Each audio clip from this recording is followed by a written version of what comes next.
ಇವತ್ತಿನ ಸಭೆ high voltage ಸಭೆ ಆಗಬೇಕಾಗಿತ್ತು. ಆದರೆ ಆ ಕಾವೇರಿ ತಾಯಿನೇ ಈ ಡಿಸ್ಪ್ಯೂಟನ್ನು ಆ ಭಗವಂತನ ದಯೆಯಿಂದ ಈ ಡಿಸ್ಪ್ಯೂಟ್ ಏನಿತ್ತು ತಾನಾಗಿ ನೀರು ಹರಿದೋಗ್ತಾ ಇದೆ. ಇದರಲ್ಲಿ ಸರ್ಕಾರದ ಶ್ರಮ ಏನೂ ಇಲ್ಲ, ಝೀರೋ. ದೇವರೇ ನಮ್ಮ ಈ ಪ್ರಾಬ್ಲಮನ್ನು ಸಾಲ್ವ್ ಮಾಡಿಬಿಟ್ಟಿದ್ದಾನೆ. ಆ ದೇವರಿಗೆ ಕೋಟಿ ಕೋಟಿ ನಮಸ್ಕಾರ. ಅಲ್ಲಿ ಪ್ರಶ್ನೆ ಇರೋವಂಥದ್ದು, ಇಲ್ಲಿ ಇಷ್ಟು ದಿನ ಹೋರಾಟ ಮಾಡಿದಂಥ ರೈತರು, ಕರ್ನಾಟಕದ ರೈತರು, ನಮ್ಮ ಪ್ರಶ್ನೆ ಸರ್ಕಾರಕ್ಕೆ, ಅವರ ಹೊಲಗಳಿಗೆ ಯಾವಾಗ ನೀರು ಬಿಡ್ತೀರಾ? ಅವರ ಕೆರೆಗಳನ್ನು ಯಾವಾಗ ತುಂಬಿಸ್ತೀರಾ? ಅರ್ಧ ಬೆಳೆದು ನಿಂತಿರುವ ಕ್ರಾಫ್ಟ್ ಏನಿದೆ, ಕಬ್ಬು, ಅದಕ್ಕೆ ನೀರು ಎಷ್ಟು ಕೊಡ್ತೀರಾ? ಇದನ್ನ ನಮ್ಮ ರೈತರಿಗೆ, ಈಗೇನೋ ತಮಿಳ್ನಾಡಿಗೆ ಬಿಡ್ತಾ ಇದ್ದೀರಾ, ಆದರೆ ನಮ್ಮ ರೈತರಿಗೆ ಯಾಕೆ ಇನ್ನೂ ಬಿಟ್ಟಿಲ್ಲ? ನಾಲೆಗಳಿಗೆ ಯಾಕೆ ನೀರು ಬಿಟ್ಟಿಲ್ಲ? ಈ ಪ್ರಶ್ನೆಯನ್ನ ನಾವು ಕೇಳೋರಿದ್ದೀರಿ. ಮತ್ತೆ ಕಾವೇರಿ ಪ್ರಾಧಿಕಾರದ ಮುಂದೆ ಸರಿಯಾಗಿ ನಮ್ಮ ಕರ್ನಾಟಕ ಸರ್ಕಾರ, ಕಾಂಗ್ರೆಸ್ ಸರ್ಕಾರ ಪ್ರೆಸೆಂಟೇಷನ್ ಸರಿಯಾಗಿ ಮಾಡಿದರೆ ಈ ಕಷ್ಟದ ಪರಿಸ್ಥಿತಿ ಬರ್ತಾನೆ ಇರಲಿಲ್ಲ. ಈ ಆತಂಕದ ವಾತಾವರಣ, ಹೋರಾಟ ಇವೆಲ್ಲ ನಡೀತಾನೆ ಇರಲಿಲ್ಲ. ನೀವು ಮಾಡಿದ ಮಿಸ್ಟೇಕ್ಗೆ ನಿಮ್ಮ ಕೇರ್ಲೆಸ್ ಕ್ಯಾಬಿನೆಟ್ ರಚನೆಯಲ್ಲಿ ನೀವೆಲ್ಲ ಬ್ಯುಸಿ ಆಗೋದ್ರೆ ಹೊರತು ಕಾವೇರಿ ನೀರಿನ ಬಗ್ಗೆ ನೀವು ಕಿಂಚತ್ತೂ ತಲೆ ಕೆಡಿಸ್ಕೊಂಡಿಲ್ಲ. ಅದಕ್ಕೋಸ್ಕರ ಈ ಪ್ರಾಬ್ಲಮ್ ಆಯಿತು. ಅದು ನಿಮ್ಮ ಫಾಲ್ಟು. ಈಗ ಭಗವಂತನೇ ಇದನ್ನು ಬಗೆಹರಿಸಿರೋದ್ರಿಂದ ನಿಮ್ಮ ಇರಿಮೆನೂ ಇಲ್ಲ, ಗರಿಮೆನೂ ಇಲ್ಲ. ಈ ಆಲ್ ಪಾರ್ಟಿ ಮೀಟಿಂಗಲ್ಲಿ ಕರೆಯುವಂಥ ಅವಶ್ಯಕತೆಯೂ ಬರ್ತಾ ಇರಲಿಲ್ಲ, ನೀವು ಸರಿಯಾಗಿ ನಿಭಾಯಿಸಿದ್ರಿ. ಅದರಿಂದ ನಾವು ಆಲ್ ಪಾರ್ಟಿ ಮೀಟಿಂಗ್ಗೆ ಹೋಗ್ತಾ ಇದ್ದೀರಿ. ಅಲ್ಲಿ ನಮ್ಮ ರೈತರ ಪ್ರಶ್ನೆ ಏನು ಅಂತ ಕೇಳ್ತೀವಿ.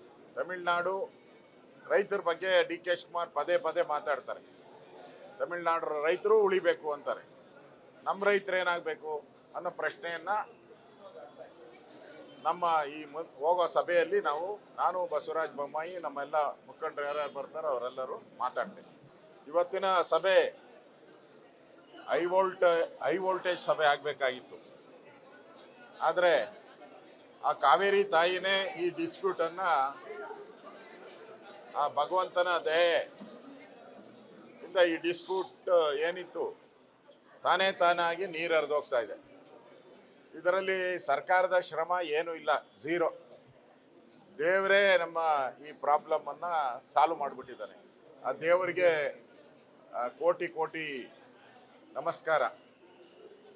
ಅಲ್ಲಿ ಪ್ರಶ್ನೆ ಇರೋವಂಥದ್ದು, ಇಲ್ಲಿ ಇಷ್ಟು ದಿನ ಹೋರಾಟ ಮಾಡಿದಂಥ ರೈತರು, ಕರ್ನಾಟಕದ ರೈತರು, ನಮ್ಮ ಪ್ರಶ್ನೆ ಸರ್ಕಾರಕ್ಕೆ, ಅವರ ಹೊಲಗಳಿಗೆ ಯಾವಾಗ ನೀರು ಬಿಡ್ತೀರಾ? ಅವರ ಕೆರೆಗಳನ್ನು ಯಾವಾಗ ತುಂಬಿಸ್ತೀರಾ? ಅರ್ಧ ಬೆಳೆದು ನಿಂತಿರುವ ಕ್ರಾಫ್ಟ್ ಏನಿದೆ, ಕಬ್ಬು, ಅದಕ್ಕೆ ನೀರು ಎಷ್ಟು ಕೊಡ್ತೀರಾ? ಇದನ್ನ ನಮ್ಮ ರೈತರಿಗೆ, ಈಗೇನೋ ತಮಿಳ್ನಾಡಿಗೆ ಬಿಡ್ತಾ ಇದ್ದೀರಾ, ಆದರೆ ನಮ್ಮ ರೈತರಿಗೆ ಯಾಕೆ ಇನ್ನೂ ಬಿಟ್ಟಿಲ್ಲ? ನಾಲೆಗಳಿಗೆ ಯಾಕೆ ನೀರು ಬಿಟ್ಟಿಲ್ಲ? ಈ ಪ್ರಶ್ನೆಯನ್ನ ನಾವು ಕೇಳೋರಿದ್ದೀರಿ. ಮತ್ತೆ ಕಾವೇರಿ ಪ್ರಾಧಿಕಾರದ ಮುಂದೆ ಸರಿಯಾಗಿ ನಮ್ಮ ಕರ್ನಾಟಕ ಸರ್ಕಾರ, ಕಾಂಗ್ರೆಸ್ ಸರ್ಕಾರ ಪ್ರೆಸೆಂಟೇಷನ್ ಸರಿಯಾಗಿ ಮಾಡಿದರೆ ಈ ಕಷ್ಟದ ಪರಿಸ್ಥಿತಿ ಬರ್ತಾನೆ ಇರಲಿಲ್ಲ. ಈ ಆತಂಕದ ವಾತಾವರಣ, ಹೋರಾಟ ಇವೆಲ್ಲ ನಡೀತಾನೆ ಇರಲಿಲ್ಲ. ನೀವು ಮಾಡಿದ ಮಿಸ್ಟೇಕ್ಗೆ ನಿಮ್ಮ ಕೇರ್ಲೆಸ್ ಕ್ಯಾಬಿನೆಟ್ ರಚನೆಯಲ್ಲಿ ನೀವೆಲ್ಲ ಬ್ಯುಸಿ ಆಗೋದ್ರೆ ಹೊರತು ಕಾವೇರಿ ನೀರಿನ ಬಗ್ಗೆ ನೀವು ಕಿಂಚತ್ತೂ ತಲೆ ಕೆಡಿಸ್ಕೊಂಡಿಲ್ಲ. ಅದಕ್ಕೋಸ್ಕರ ಈ ಪ್ರಾಬ್ಲಮ್ ಆಯಿತು. ಅದು ನಿಮ್ಮ ಫಾಲ್ಟು. ಈಗ ಭಗವಂತನೇ ಇದನ್ನು ಬಗೆಹರಿಸಿರೋದ್ರಿಂದ ನಿಮ್ಮ ಇರಿಮೆನೂ ಇಲ್ಲ, ಗರಿಮೆನೂ ಇಲ್ಲ. ಈ ಆಲ್ ಪಾರ್ಟಿ ಮೀಟಿಂಗಲ್ಲಿ ಕರೆಯುವಂಥ ಅವಶ್ಯಕತೆಯೂ ಬರ್ತಾ ಇರಲಿಲ್ಲ, ನೀವು ಸರಿಯಾಗಿ ನಿಭಾಯಿಸಿದ್ರಿ. ಅದರಿಂದ ನಾವು ಆಲ್ ಪಾರ್ಟಿ ಮೀಟಿಂಗ್ಗೆ ಹೋಗ್ತಾ ಇದ್ದೀರಿ. ಅಲ್ಲಿ ನಮ್ಮ ರೈತರ ಪ್ರಶ್ನೆ ಏನು ಅಂತ ಕೇಳ್ತೀವಿ. ತಮಿಳ್ನಾಡು ರೈತರ ಬಗ್ಗೆ ಡಿ ಕೆ ಶಿವಕುಮಾರ್ ಪದೇ ಪದೇ ಮಾತಾಡ್ತಾರೆ. ತಮಿಳ್ನಾಡು ರೈತರು ಉಳಿಬೇಕು ಅಂತಾರೆ. ನಮ್ಮ ರೈತರು ಏನಾಗಬೇಕು ಅನ್ನೋ ಪ್ರಶ್ನೆಯನ್ನು ನಮ್ಮ ಈ ಹೋಗೋ ಸಭೆಯಲ್ಲಿ ನಾನು ಬಸವರಾಜ ಬೊಮ್ಮಾಯಿ ನಮ್ಮೆಲ್ಲ ಮುಖಂಡರು ಯಾರ್ಯಾರು ಬರ್ತಾರೋ ಅವರೆಲ್ಲರೂ ಮಾತಾಡ್ತೇವೆ.